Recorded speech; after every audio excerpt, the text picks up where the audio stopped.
420వ నామము గాయత్రి. ఓం గాయత్రి అయి నమః. గాయత్రి అమ్మ, అమ్మ స్వరూపమే గాయత్రి. గాయత్రి అంటే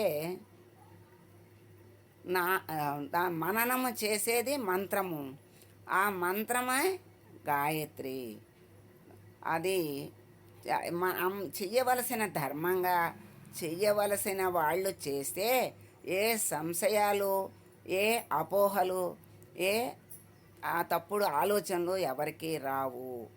ఎందుకంటే గాయత్రి అందరూ చెయ్యొచ్చా చెయ్యకూడదు అని, మరి వాళ్ళు చెయ్యొచ్చా వీళ్ళు చెయ్యొచ్చా ఎందుకు చెయ్యకూడదు అనేక రకాల ఈ నామం గురించి, ఈ గాయత్రి గురించి సందేహాలు చాలామందికి ఉన్నాయి.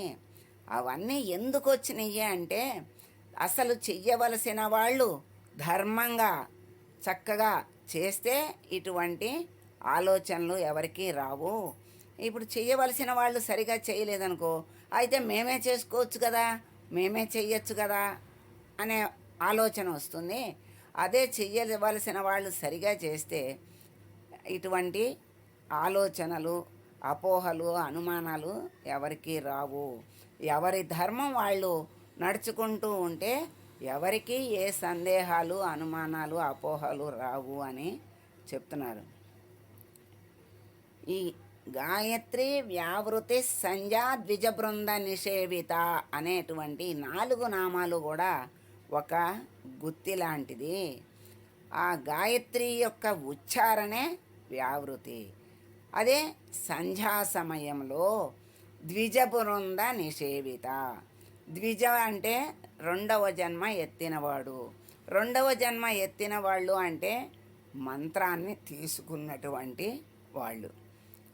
తండ్రి ద్వారా ఈ ఉపనయనము అయిన తర్వాత తండ్రి ద్వారా ఈ మంత్రాన్ని ఇస్తారు. వాళ్ళు సంధ్యా సమయంలో తప్పక దాన్ని చెయ్యాలి.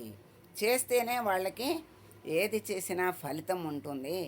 ఆ గాయత్రి మంత్రాన్ని తీసుకుని దాన్ని చెయ్యని వాళ్ళు వాళ్ళ ధర్మం తప్పినటువంటి వాళ్ళే. వాళ్ళు చెయ్యటం వాళ్ళ ధర్మం అని చెప్తున్నారు. జన్మనా జాయతే శూద్ర అన్నారు కదండి.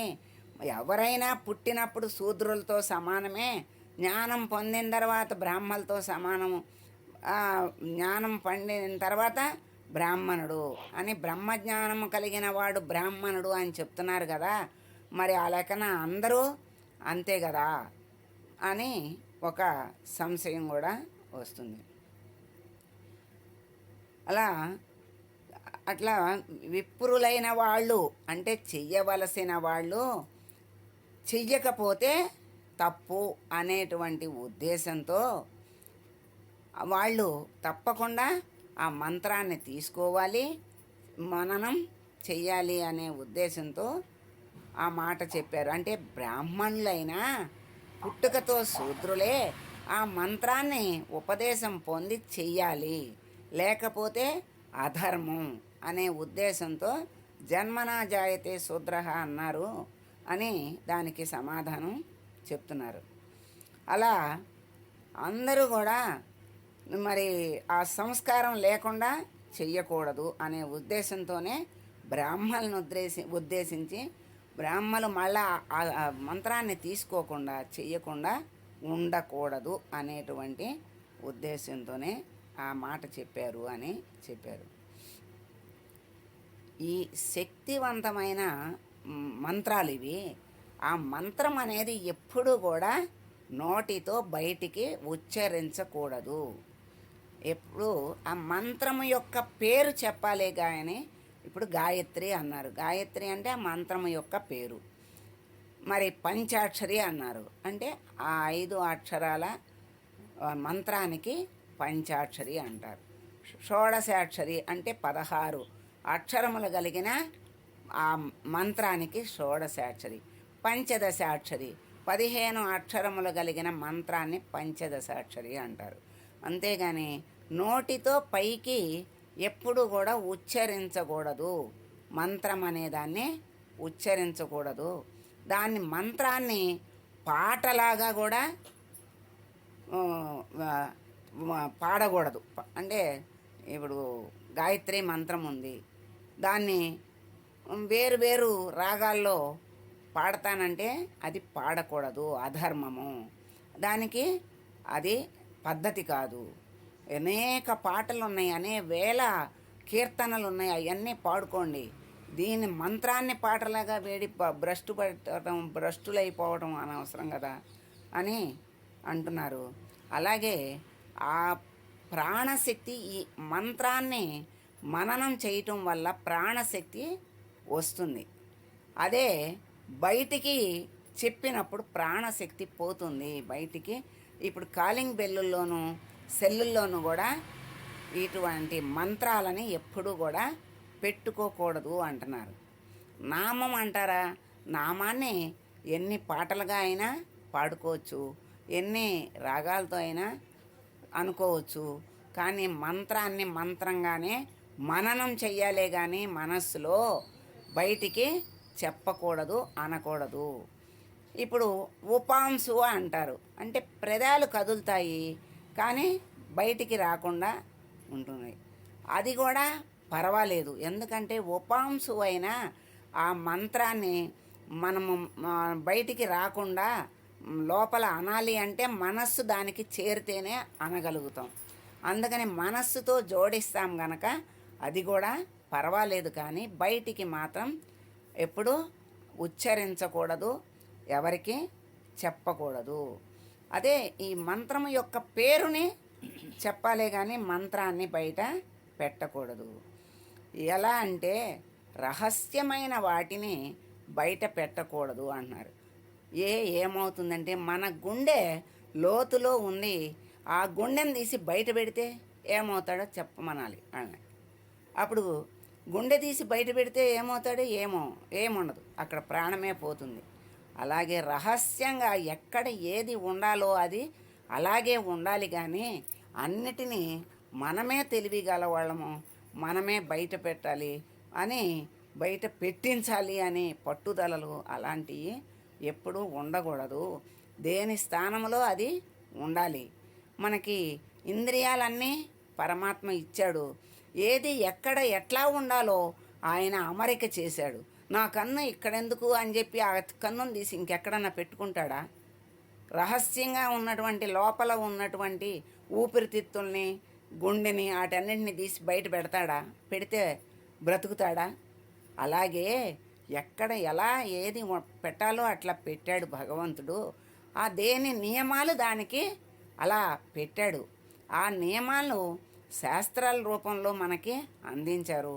మహారుషులు ఎంతో తపస్సు చేసి వీటన్నిటినీ ఆ జ్ఞాన దృష్టితో వాళ్ళు స్వీకరించి మనకి తెలుసుకోవటానికి మనకెంతో చక్కగా అందించారు.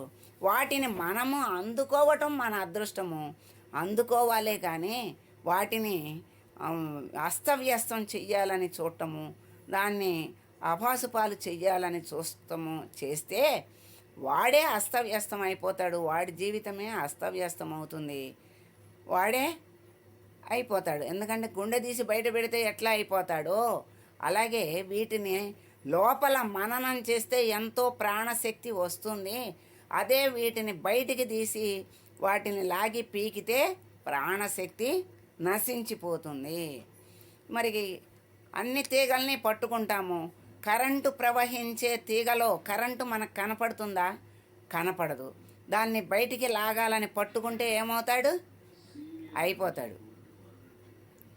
కరెంటు తీగలో కరెంటు ఉన్నది అని నీకు తెలుసు, అది ఎలా పనిచేస్తుందో తెలుసు, అది ముట్టుకుంటే ఏమవుతుందో కూడా తెలుసు. అయినా అజ్ఞానము చేత, అహంకారము చేత ముట్టుకున్నాడో ఇంకా అయిపోతాడు. అలాగే దేన్ని మన పెద్దలు, అన్ని ఋషులు చక్కగా అన్నీ జ్ఞాన దృష్టితో, తపోశక్తితో అన్నీ గ్రహించి మనకి చక్కగా అందిస్తే మనము తేలికగా అందుకుని వాటిని ఆచరించటానికి కష్టమైపోతుంది. కష్టమైపోయి ఆచరించే వాళ్ళని కూడా చెడగొడటానికి వేరువేరుగా అర్థాలు, వేరువేరుగా అపార్థాలు తీసి వాటిని మరి ఆ, ఆ, అస్తవ్యస్తం చెయ్యాలని చూసి వాళ్ళ జీవితాలు అస్తవ్యస్తం చేసుకుంటున్నారు. ఇప్పుడు కరెంట్ ఉంది, దాంట్లో ఆ కరెంట్ ఉన్నప్పుడు తెలియని వాడికి ఏం చెప్తున్నారు, అక్కడ నియమం పెడుతున్నారు. కరెంట్ ఉంది దాంట్లో, ఆ వైర్ని ముట్టుకోవద్దు అని చెప్తున్నారు కదా. డేంజర్, అపాయం అని తెలియని వాళ్ళకి అక్కడ అపాయం ఉందని ఆ బోర్డులు పెడుతున్నారు కదా. ఆ అపాయం ఉందని బోర్డు పెడితే దాన్ని లెక్క చేయకుండా వెళ్తే ఏమవుతాడు, అపాయంలో పడిపోతాడు. కరెంట్ ఉంది ముట్టుకోవద్దు అని బోర్డు పెట్టినప్పుడు దాన్ని జ్ఞానం కలిగినటువంటి వాడు ముట్టుకోకుండా దాన్ని వాడుకుంటాడు. అలా వాడుకొని ఉపయోగించుకొని ఉద్ధరింపబడతాడు, వృద్ధిలోకి వస్తాడు. అలా ఆ నియమాల్ని పాటించని వాడు భ్రష్టుడైపోతాడు. అదే ముట్టుకున్నాడు అనుకోండి, వాడు ఆ ముట్టుకున్న దాని ఫలితం వాడు అనుభవిస్తాడు. అనుభవించకుండా ఎక్కడికి వెళ్తాడు? అందుకే ఎవరి కర్మ వాళ్ళని అలా అనుభవింపచేస్తుంది అంటారు. అలాగే కరెంటు లేనప్పుడు ఆ తీగల్నే పట్టుకుని ఊగచ్చు, కరెంటు ఉన్నప్పుడు దూరంగా ఉండాలి. అంటే ఆ శక్తి ఉన్నది అక్కడ దాన్ని గోప్యంగా ఉంచాలి అన్నప్పుడు దాన్ని గోప్యంగా ఉంచి ఎలా మననం చెయ్యాలో చెప్తున్నారు గనక, మార్గం చెప్పారు గనక వాటిని మననం చేసి వాటి శక్తిని మనం పొంది ఉద్ధరింపబడాలి. ఎంతో ఉద్ధరింపబడేటువంటి ఆ మంత్రాలని ద్వారా ఎంతో ఉద్ధరింపబడేటువంటి శక్తి కలిగిన ఆ మంత్రాలు ఉన్నాయి. మనం ఉన్నదాన్ని ఉపయోగించుకోవాలి. కరెంట్ ఉంటే 1000 రకాలుగా ఉపయోగించుకుంటున్నాం, అదే ముట్టుకుంటే ఏ ఉపయోగము లేదు, నిరుపయోగం. ఈ జీవితమే నిరుపయోగం అయిపోతుంది. అందుకని ఎలా ఉపయోగించుకోవాలో వాటి నియమాల్ని ఇన్నిటినిగా ఉపయోగించుకున్న కరెంటుని మాత్రం దగ్గరికి వెళ్ళి ముట్టుకోకూడదు అని చెప్తారు. అలా ముట్టుకోకుండా దాని యొక్క శక్తిని మనము ఉపయోగించుకుంటున్నాం. అలాగే దాన్ని బయట పెట్టకుండా దాని శక్తిని ఉపయోగించుకోవాలి అని మనకి ఇక్కడ తెలియజేస్తున్నారు. అలా అనుష్ఠానం చేసుకుని వచ్చి ఎక్కడైనా ఏదైనా ఆలయాల్లో పూజలు చేయాలి. పూజలు చేసేటువంటి వాళ్ళైనా ఆలయాల్లో కార్యక్రమాలు చేయాల్సి వచ్చినటువంటి వాళ్ళైనా బ్రాహ్మలు అయినా వాళ్ళు ఇంటి దగ్గర వాళ్ళ అనుష్ఠానం చేసుకునే బయటికి రావాలి. లేకపోతే వీటి ఫలితం ఉండదు. వాళ్ళు ధర్మం వాళ్ళు, అంటే వాళ్ళ యొక్క మంత్రం చేసుకోవటం, వాళ్ళ సంధ్యావందనం చేసుకోవటం, అవి అన్నీ కూడా వాళ్ళ ధర్మాలన్నీ వాళ్ళు నియమంగా ఆ ఉన్న నియమాల్ని పాటించాలి. అలా ఎంత పెద్ద కార్యక్రమం అక్కడ చేయటానికి వెళ్ళాల్సి వచ్చినా ఇంటి దగ్గర తాను చేసుకునేటువంటి అనుష్ఠానాన్ని చేసుకునే బయటికి వెళ్ళాలి. అప్పుడే దానికి ఆ శక్తి వస్తుంది. ఆ చేసిన పెద్ద కార్యక్రమం యొక్క శక్తి కూడా వీళ్ళకి ఫలితం ఉంటుంది. లేకపోతే ఈ చిన్న అనుష్ఠానము చెయ్యకపోతే ఆ పెద్ద కార్యక్రమం యొక్క ఫలితం కూడా ఉండదు అని చెప్తున్నారు. అలాగే ఇక్కడ ఇంకొక చిన్న ఉదాహరణ చెప్తున్నారు. ఇప్పుడు రహస్యంగా ఉండాల్సిన దాన్ని రహస్యంగా ఉంచండి, ఉపయోగించుకోండి అని చెప్తున్నారు కదా. అలాగే ఒక బిడ్డ ఆసుపత్రిలో చేర్చారు, బాగాలేదని ఐసీలో పెట్టారు. తల్లి వచ్చి నేను బిడ్డను తెచ్చుకుంటా, నేను బిడ్డను ముట్టుకుంటా, నేను బిడ్డను చూసుకుంటా అంటే వాళ్ళు ఒప్పుకోరు. అమ్మా, నీ బిడ్డ క్షేమం కోసమే నువ్వు అక్కడికి వెళ్ళకూడదు, కాసేపు ఓర్చుకుంటే నీ బిడ్డ నీకు ఎప్పుడూ శాశ్వతంగా నీ దగ్గర ఉంటాడు, లేకపోతే మేము చెప్పలేము, ఇప్పుడు వెళ్ళి డిస్టర్బ్ చేయకూడదు అని చెబుతారు. విన్నదా? అక్కడ ఉండాల్సిన బిడ్డ ఆ బిడ్డని తాకకూడదు, ముట్టుకోకూడదు, మాట్లాడించకూడదు, క్షేమంగా ఉంచామని వాళ్ళు చెప్పారు. వాళ్ళు చెప్పింది వింటే అప్పుడు ఆ కాసేపు నిగ్రహించుకుని ఆ బిడ్డని ముట్టుకోకుండా వెళ్ళకుండా ఆ బిడ్డ యొక్క వైద్యానికి అంతరాయం రాకుండా వాళ్ళు చెప్పినట్టు విన్నట్టయితే ఆ బిడ్డ జీవితాంతం తల్లి దగ్గర ఉంటాడు. తర్వాత ఆనందాన్ని ఇస్తాడు. ఆ బిడ్డ యొక్క మరి ఆ బిడ్డల మీద ఆధారపడే కదా మళ్ళీ మనము బ్రతికేది. చివరికి ఆ బిడ్డల చేతుల మీదుగా వెళ్ళాలనే కదా మనం కోరుకునేది. ఆ మాట వినకుండా, డాక్టర్ చెప్పిన మాట వినకుండా నేను వెళ్ళిపోతానని ఆ తలుపులు తోసుకుని వెళ్ళిపోయి ఆ బిడ్డని ఇట్టిట్ట ఇచ్చేస్తే ఏమవుతుంది? ఆ వైర్లు అవన్నీ పోతాయి. అప్పుడే బిడ్డ దూరం అయిపోతాడు. అలాగే రహస్యంగా ఉండవలసిన దాన్ని ఇప్పుడు తన బిడ్డే అయినా ముట్టుకోకూడదు, మాట్లాడించకూడదు అన్నారు. అలా నియమం పెట్టినప్పుడు ఆ నియమాన్ని పాటిస్తేనే రక్షణ, లేకపోతే రక్షణ లేదు, శిక్ష వస్తుంది. అంటే మనం చెయ్యవలసిన మనము తెలుసుకునేటువంటి శక్తి మనకు లేదు. ఆ నియమాలు ఏంటో తెలుసుకునే శక్తి కూడా మనకి లేనప్పుడు చక్కగా మన పెద్దలు ఈ నియమాలన్నిటినీ మనకి అందించారు. వాళ్ళు ఎంత కష్టపడి తెలుసుకున్నారో ఆ జ్ఞానాన్ని, ఆ దివ్య జ్ఞానాన్ని ఎలా తెలుసుకున్నారో మనం ఊహకు కూడా అందదు. ఆ మహారుషులు, ఆ మహానుభావులు అందరూ తెలుసుకుని మనకి శాస్త్రాల ద్వారా, ధర్మాల ద్వారా మనకి అందిస్తే చక్కగా వెన్నపూస తీసి మనకి చేతికి అందించి నోట్లో పెట్టి తేలిగ్గా మింగమంటే నాకు ఆ వెన్నపూస అక్కర్లేదు అని అన్నవాడు ఇంకా ఆ మాధుర్యాన్ని, ఆ సారాన్ని, ఆ జ్ఞానాన్ని ఇంకేం పొందుతాడు? దాన్ని రుచి చూస్తే కదా ఎంత కష్టపడితే ఆ వెన్నపూస వచ్చింది. అంత కష్టం ఆడు పడగలడా?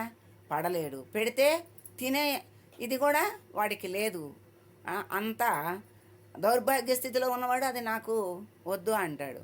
వద్దు అంటే ఉండదు. అదే దాని వెనక ఉన్నటువంటి కష్టాన్ని గ్రహించి అబ్బా ఇంత కష్టపడి నాకు అందించారు, మీకు నా ధన్యవాదాలు, నేను అది పాల సారము వెన్న అంటే మాటలు కాదు. అందుకే కృష్ణ పరమాత్మ ఆ వెన్నని ఇష్టంగా తినేవాడు. అంటే ఆ సారాన్ని అలా గ్రహించాలి అని మనకి సూచనగా మనకి తెలియజేయడానికే ఆయన ఎప్పుడు వెన్న ముద్ద చేతిలో పెట్టుకుని ఉండేది. ఏంటంటే ఎప్పుడు ఆ సారాన్ని పట్టుకోండి.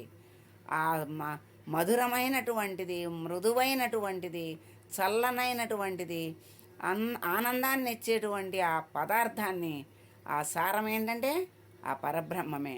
అటువంటి పరబ్రహ్మాన్ని మీరు ఎప్పుడు ఆ చేతిలో పెట్టుకోండి, అదే మీకు పరమానందాన్ని ఇస్తుంది అని మనకి సంకేతంగా ఆయన చూపిస్తాడు. తర్వాత పెద్దవాడయ్యాక ఆ జ్ఞానాన్నే భగవద్గీత ద్వారా అర్జునుని ద్వారా మనకి ఆయన వాక్కు ద్వారా అర్జునుడి రూపంలో మనకి అందించాడు.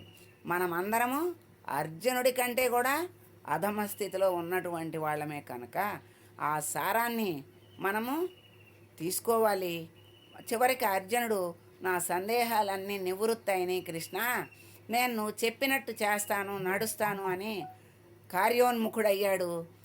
అప్పుడు కీర్తివంతుడయ్యాడు, విజయాన్ని పొందాడు, కీర్తిని పొందాడు. కృష్ణ పరమాత్మ దగ్గరుంటే కావాల్సింది ఇంకా లేనిదేముంటుంది? ఏది ఉండాలో అది ఉంటుంది, ఏది ఉండకూడదో అది ఉండదు.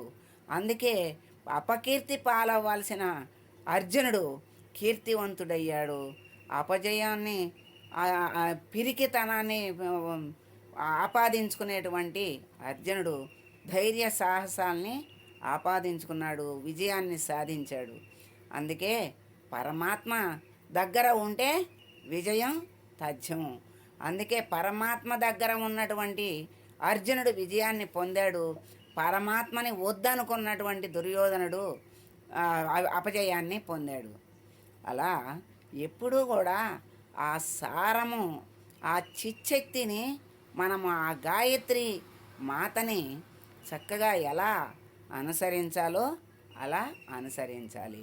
అంటే ఆ గాయత్రి అందరూ చెయ్యకూడదు కదా అని వచ్చింది కదా. గాయత్రి అంటే ఇక్కడ ఏం చెప్తున్నారంటే, ఒక గురువు ద్వారా ఎవరు ఏ మంత్రాన్ని తీసుకుంటే ఆ మంత్రాన్ని ఊపిరితో సంధానం చేసి సంధ్యా సమయంలో ఆ ఆ ధ్యానము అంటే జపము ఎవరైతే చేస్తారో అది గాయత్రి. గాయత్రి అంటే రక్షించేది. గాయత్రి అంటే ఏ మంత్రాన్నైతే ఎవరైతే మననం చేస్తారో ఆ మంత్రాది దేవత వాళ్ళని రక్షిస్తుంది. అదే గాయత్రి.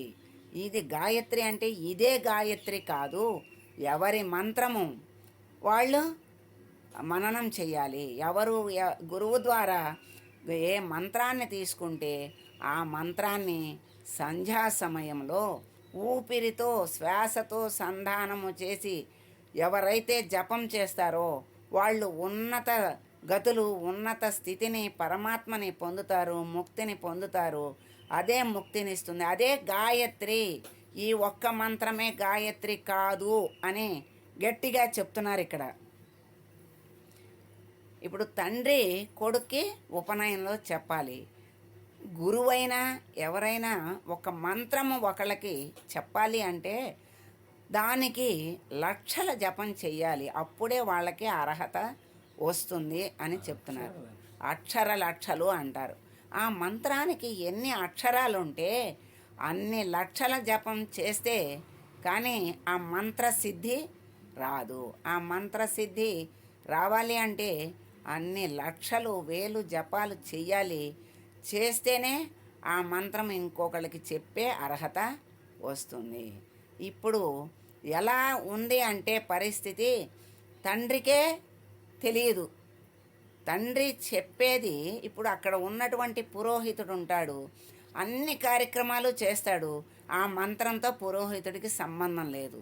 తండ్రి కొడుకు చెవిలో చెప్పాలి, కొడుకు వినాలి అనాలి. అంతేగాని ఇంత కార్యక్రమం చేసిన పంతులు గారికి కూడా సంబంధం లేదు. అయినా ఈరోజు ఎలా ఉంది అంటే ఆ తండ్రికే ఆ గాయత్రి అంటే ఏంటో తెలియదు. అప్పుడు వాళ్ళు ఆ తండ్రి చెప్పాడు అన్నారు, దాన్ని గుర్తులేదు, అది ఏంటో తెలియదు, జపం చేయలేదు, దాని ఛాస జ్ఞానము లేదు. అందుకని ఈరోజు కొడుక్కి చెప్పాలి అంటే చెప్పలేడు. అప్పుడు ఏం చేస్తున్నారు, పంతులు గారు తండ్రికి చెబితే తండ్రి కొడుక్కి చెప్తున్నారు. అటువంటి పరిస్థితి ఇప్పుడు వచ్చింది. అందుకే ఎవరి ధర్మం వాళ్ళు నడిచిన రోజుల్లో కృతయుగం అన్నారు. ఆ కృతయుగంలో దండన బాధ తప్పు అనేది లేదు. అందరూ ధర్మంగా నడిచారు, అందరూ హాయిగా ఆనందంగా ఉన్నారు. అలాగే ఇప్పుడు 100కి 1,00,00,000 ఒకళ్ళే ఉంటున్నారు. మరి ఈ ధర్మం నశించిపోయినప్పుడు పరిస్థితులు ఎలా ఉంటాయి అంటే ఇలాగే ఉంటాయి. ఆ అధర్మానికి మరి అందరూ బాధ్యులే అవుతారు. ఎందుకంటే ఇప్పుడు ఒక పని జరిగింది అంటే దాని చుట్టూ చూసినవాడు, విన్నవాడు, కన్నవాడు, చెప్పినవాడు, చెప్పించినవాడు అనేక రకాల పాపాలు. అంతమందికి 7 రకాల పాపాలు ఉన్నాయి. 7 రకాల మందికి అది వర్తిస్తుంది. 7 రకాల మందికి, 7కే కాదు. అట్లా ఎన్ని కోట్ల మందికి ఒక పని జరిగితే ఎన్ని కోట్ల మందో దాన్ని అనుభవిస్తారు. అలాగే పుణ్యమైనా సరే, పుణ్య కార్యక్రమం జరిగితే దాన్ని చెప్పుకున్నా పుణ్యమే, విన్నా పుణ్యమే, చెప్పించినా పుణ్యమే, చూసినా పుణ్యమే, చూశానని చెప్పినా పుణ్యమే. అలా విన్నవాళ్ళు, అన్నవాళ్ళు, చెప్పిన వాళ్ళు, చెప్పించిన వాళ్ళు, అలా మరి 7 రకాల 7 రకాల వాళ్ళు ఆ పుణ్యాన్ని పంచుకుంటారు అంటే పొందుతారు.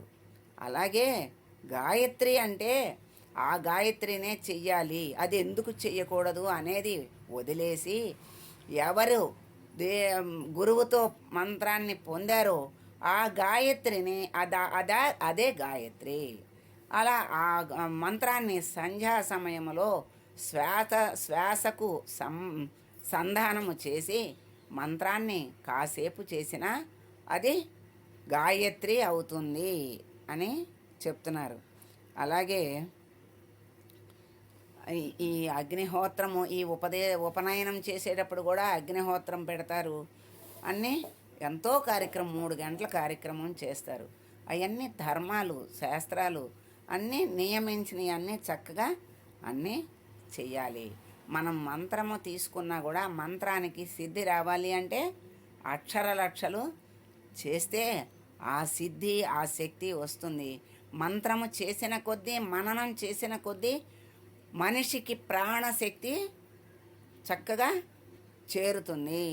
అట్లా మరి ఈరోజు ఉపనయనాలు వీడియోలు ఫోటోలే, పెళ్ళిళ్ళు వీడియోలు ఫోటోలే కానీ మంత్రానికి మరి ఆ తంత్రానికి విలువలు ఉండట్లేదు, పెద్దరికానికి విలువలు ఉండట్లేదు, మంచికి దేనికి విలువ ఉండదు. మంచి చేసేది ఏది విలువ ఉండట్లా.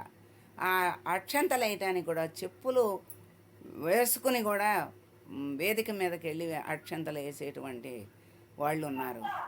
మరి ఇన్ని రకాలు అధర్మంగా జరుగుతుంటే మరి ఎలా ఉంటుంది? అలా ధర్మంగా నడుచుకోవాలి. అన్ని ధర్మాలు తెలియక కాదు, తెలిసి కూడా చేసేవాళ్ళు ఇంకా ఎక్కువ పాపం చేసినటువంటి వాళ్ళు. తెలియక చేస్తే ఒక పాపం అయితే తెలిసి చేస్తే 10 రెట్ల పాపం వస్తుంది. ఎందుకంటే తెలిసిన వాడన్నా కనీసం ఆచరించాలి కదా. తెలిసిన వాడు కూడా ఆచరించకుండా దాన్ని అనాదరిస్తే మరి అరిష్టాలే వస్తాయి. అలాగే అందరికీ ఆరోగ్యం, అందరికీ ఆరోగ్యం కావాలి. జగత్తులో ఎన్నో కోట్ల మంది ఉన్నారు, కానీ ఆరోగ్యాన్ని ఇచ్చే వాళ్ళు ఎంతమంది ఉన్నారు? డాక్టర్లు కొంతమందే ఉన్నారు. అట్లాగే గురువులు కొంతమంది ఉన్నారు, శిష్యులు అనేక మంది ఉన్నారు. ఆ గురువు చెప్పింది శిష్యులందరూ ఆచరించాలి, ఆ వైద్యుడు చెప్పింది రోగులందరూ ఆచరించాలి. ఇప్పుడు ఇక్కడ జ్ఞానం పెరుగుతుంది, అక్కడ ఆరోగ్యం, అక్కడ అంటే లౌకికంగా అది, ఆధ్యాత్మికంగా ఇది. అలా అన్నీ కూడా మనకి ధర్మాలు, ఎవరి ధర్మాలు వాళ్ళు ఎప్పుడైతే చక్కగా నడవగలుగుతారో అప్పుడు అంతా కూడా ఆనందంగానే ఉంటుంది. ఇప్పుడు ఇంతకీ చివరికి ఏంటంటే బయటికి మంత్రము అనేది చెప్పటము అనటము అనేది అధమము. ఉపాంశు అంటే పెదాలు కలుపుతూ బయటికి శబ్దం రాకుండా మంత్రాన్ని జపించటం పర్వాలేదు, అంటే మధ్యమము.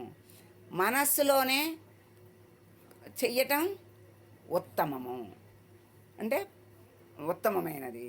అందుకని ఉపాంశుగా చేసిన మనస్సు దానికి సంధానం అవుతుంది గనక తప్పు లేదు అనే నిర్ణయించారు.